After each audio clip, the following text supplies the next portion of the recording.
Hello guys! Welcome back again sa aking channel. And ngayon, bahay serie update tayo. So, almost ilang days na din ako hindi nakapag-update sa inyo. And ngayon, ang update natin, tapos na itong ating CR na tiles. Na ano ko ba sa inyo last time? So, overall, tapos na siya. May kulang lang doon sa taas. So, hindi naman naka-turn on ang lights. Hindi naka-turn on guys. So, wait ha. Pakita ko sa inyo. So, madilim pa no? Pasensya na. Ano na nga din ako dyan. Nag-flash. Pero, masyadong madilim. Ayan. So, dyan na lang sa taas ay kailangan pa nating dagdagan. And yan. Nilagyan sana yan ng tiles. Pero nagkulang nga. Kaya tinanggal na lang. So, hindi na lang yan tinanggal yung semento. Dahil magpa-finishing pa naman dyan. Kaya, dadagdagan na lang yan if ever na hindi pa madagdagan ng tiles. So, lagyan na lang yan ng smooth na, na semento. Ayan. So, ang ganda na ng ating CR, mga bebshi. And kagabi, kahapon pa lang talaga natapos itong pagpagawa namin ng wiring dito sa bahay. So, ayan, meron na tayo dito mga outlet, switch, and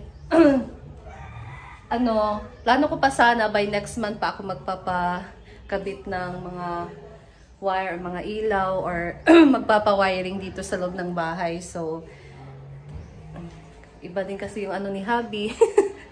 Hindi kami, so, push na lang namin na ngayon. Pasensya na, yung lalamunan ko. So, kahapon lang siya natapos itong ating wiring and okay na siya, at least nakabit na, okay na. Ayan, yung kulang na lang natin dito is ang ating pagpa-kisame. So, meron na kaming nailaan doon na materials for kisame. Yung pagpapakabit na lang, yung bayad sa labor. Tapos kulang pa kasi kami ng 5 wall panels. So, kaya hindi pa siya makakabit talaga at wala pa kaming pambayad din sa labor. So, at least inuna na namin din itong ating wiring, pati dun sa taas. And dito, ayan, meron tayo ditong switch, para yan sa taas na switch. And tapos dito naman, nagpalagay kami ng, tawag dyan, outlet for the TV, and ano pa yung mga ilalagay dyan na appliances. Hi! Hello! Against, so dyan, for our switch dito sa ilaw, dito sa loob, ayan. Yan guys, yan tayo ditong ilaw. And doon naman, nagpalagay din ako ng outlet for if ever soon makabili tayo ng ref, 'di ba? So, diyan namin nilalagay if ever lang kung pwede. Hindi masikip sa space. Pwede diyan. And dito, meron pa lang outlet dito. Nagpalagay din kami dito para if ever pwede din namin lagay dito ang ref. 'Di ba? For boundary na lang siya. Oo, so dito ang ref namin ilalagay. So, optional lang din pag doon. Ayan mga bebshi. And natapos na din talaga ang ating hagdan. Wow! I'm so happy! Pinush talaga namin kayo ngayon naman mga guys kasi gusto namin na lumipat na. So, meron tayo dapat gagawin bago tayo lilipat, diba? So, abangan nyo yan kung ano yung mga gagawin namin.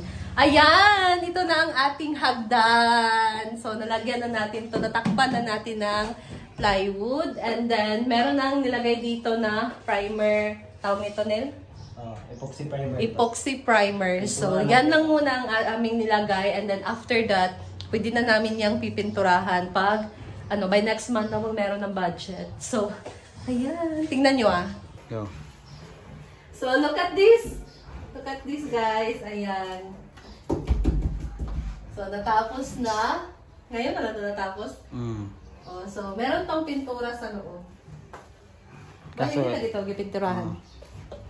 Kasi para mas hindi kita ito madaling mapinturahan. Kaya inuna yung loob. Okay. So, kaso yung doon, hindi pa napinturahan kasi nakalimutan. Madali lang yan. So, merong pintura dito guys. So, ganito na epoxy primer. O, nilagyan na. Para anong purpose dyan? Para hindi anayin or something hindi anayin. So, epoxy primer muna, and then after that, pwede na din namin siyang lagyan ng pintura, pati na ito dito, itong ating hagdan. So, ayun mga Bebshi, ang ganda na din talaga. And hindi na maano sinanik dito kasi meron na tayo plywood na natakip na. And then, what else ito? Tinanggal namin ang pintuan sa CR kasi hindi siya talaga saktong masarado. So, Trabuhin pa yan, Noya. tatabuhin, ay kakabit pa nila yan mamaya ulit. Kung masarado na ba talaga kasi, ayun. Ito, na ano na to? Yes. Ang kulang talaga ito, isiling na lang talaga para hindi siya madumi tingnan. Ayan. Okay lang ba ang namin guys, ang aming tawag dito, ang light? Kasi Siguro, ilipat nag-alinlangan si Abby kasi masyado daw malapit. Normal lang naman yan, di ba? Kasi mababa lang yung maliit lang yung bahay natin. Yung masyadong tawagan na? Masyadong dool ba? Pero transfer pa namin ito dito. Importante meron ng ilaw as of now. Kaya yan lang muna. Ito lang muna kanyang itsura. Bro. Ayan. I turn on the lights over here. Kasano. Woo! I'm so happy. Matatapos na tapos. Hindi ko nakapahan. Ayan. Oh. Ayan guys, dito naman sa taas, ito meron na din tayo ditong outlet. Outlet! Ayan, and then dito we have our switch. Meron kaming switch dito sa baba para pag nakalimutan namin na patayin yung ilaw dun sa baba. Tapos nahirapan na kaming bababa. So meron na kami ditong switch para sa baba. Ayan. Hindi, baba. Yung ano lang, ilaw lang. Ay, yung ilaw kumbaga, na. yung switch Ilaw, dun switch sa nga baba. Sa ilaw, oh. oo.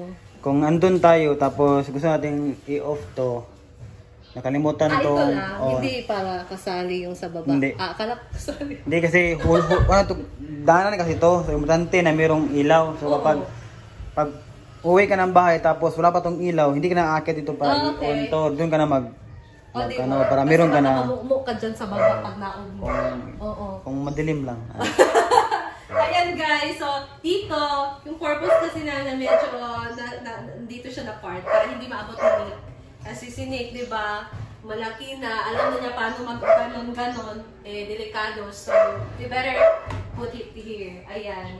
And ngayon, nilinisan to ni Mama, my mother-in-law.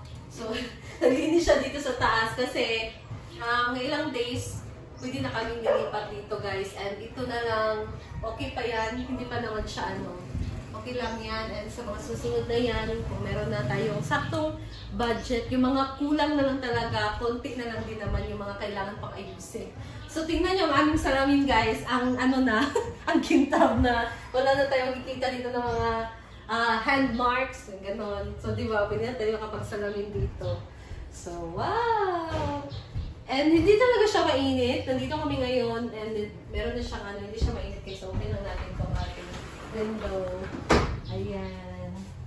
Normal lang siya na init. Oo. Ano lang. Init talaga kagaya nung Hindi lang una. talaga siya. Nung una, sobrang init. So, soon dahil konti na lang naman yung kailangan pang ayusin. So, soon talaga, pwede na natin itong pakabitan ng kisame. Ayan, meron na din tayo ditong ilaw. Ito, binili din namin ito. Kasama to sa pag-order namin doon sa hardware. Ang aming ilaw ito. Ayan, yung wiring, meron na.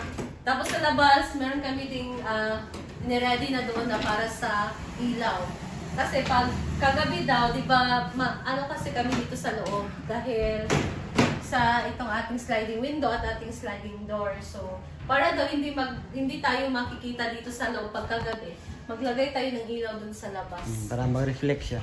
Para yung ilaw lang yung magre-reflect, hindi dito sa loob makikita. So, we'll see then. And I'm so happy. And natapos na din talaga yung mga dapat ayusin. And konti na lang. So, pwede na din kaming lumipat anytime here.